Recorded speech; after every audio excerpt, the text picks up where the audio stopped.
I don't know how to counter that claim, except that I don't think we should ever be afraid to talk about potential problems. I think that's one of our the strengths of our society is that we can confront problems in an open fashion. And not discussing them does not solve anything, does not make problems go away, will not solve anything. What I hope will happen, what I believe will happen, is that people hearing this broadcast will be empowered with information to help steer their kids away from it, and if they're adult gamers, to make decisions for themselves as to, what kind of games they want to play.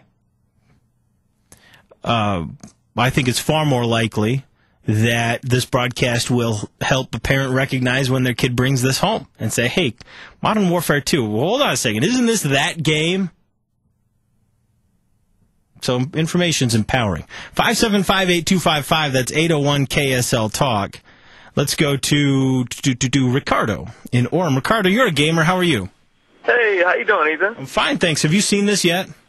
No, I haven't seen the scene that you are referencing. I saw a brief clip. It's probably the same thing, 8-10 minutes on one of the other levels, but definitely not the one you're referring to. Did you see the one from in the airplane? No, the one I saw was out in the snow. Oh yeah, blizzard. Yeah, it's a different level. This one, you know exactly what I'm talking about. It takes place all within an airport, except for one part where you're out on a tarmac, just outside the airport, and there are Russian flags. It takes place in Russia. Okay. Yeah. Listen to this, man. Whenever I hear about some kind of debate over video games, it always go back to responsibility, right? Parental responsibility. And I think to be some that needs to take place with so many parents out there because just because of the name you. Ricardo, you there? Ricardo. Seems like Ricardo's gone into a tunnel. He just started kind of cutting out and then he was gone. But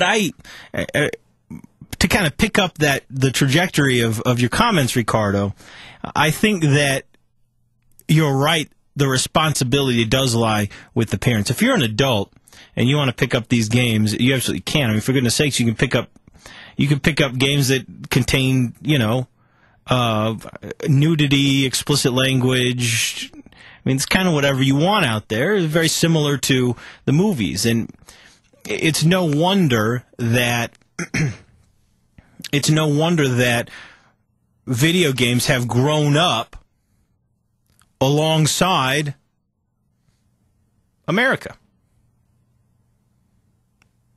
Gamers today are in their 20s and 30s and 40s, for goodness sakes.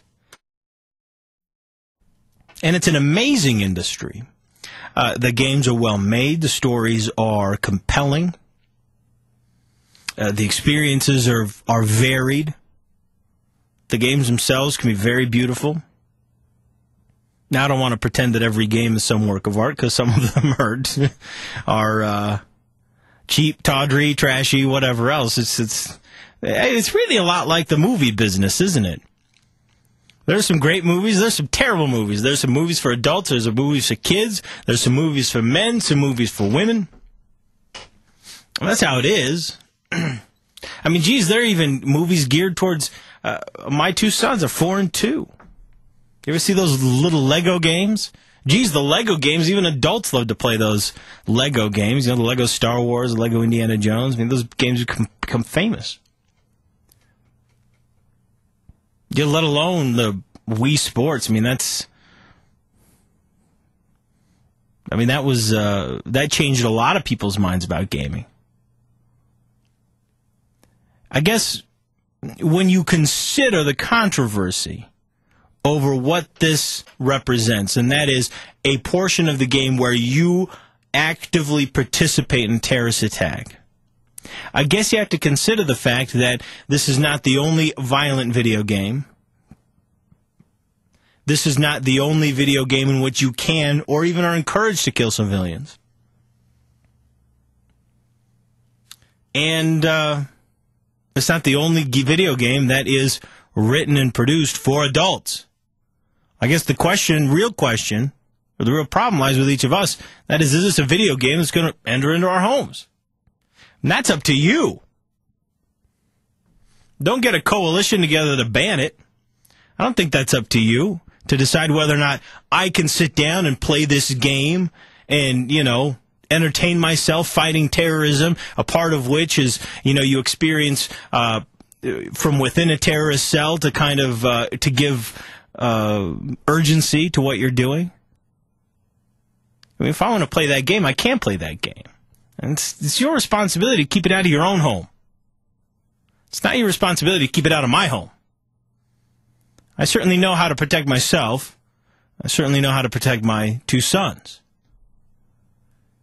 And I don't need a coalition of ignorance fighting gaming.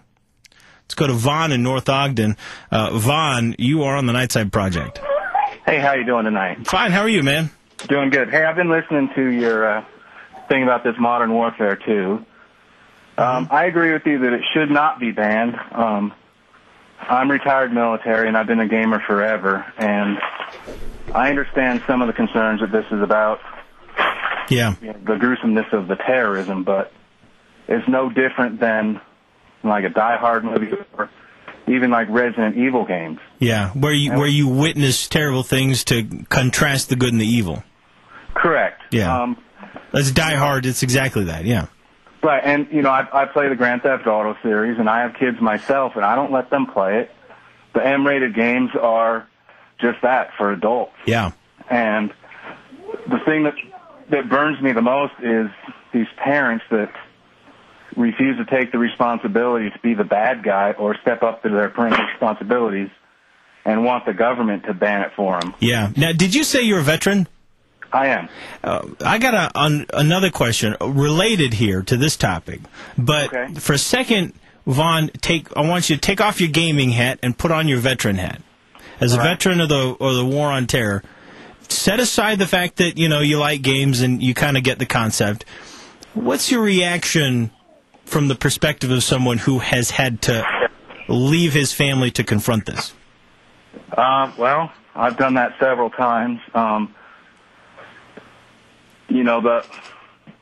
It's a horrible thing having to go away for that. And if I can just put a plug in for my wife, the unsung heroes are actually the ones that stay at home. Yeah. And take care of the families and take care of our business.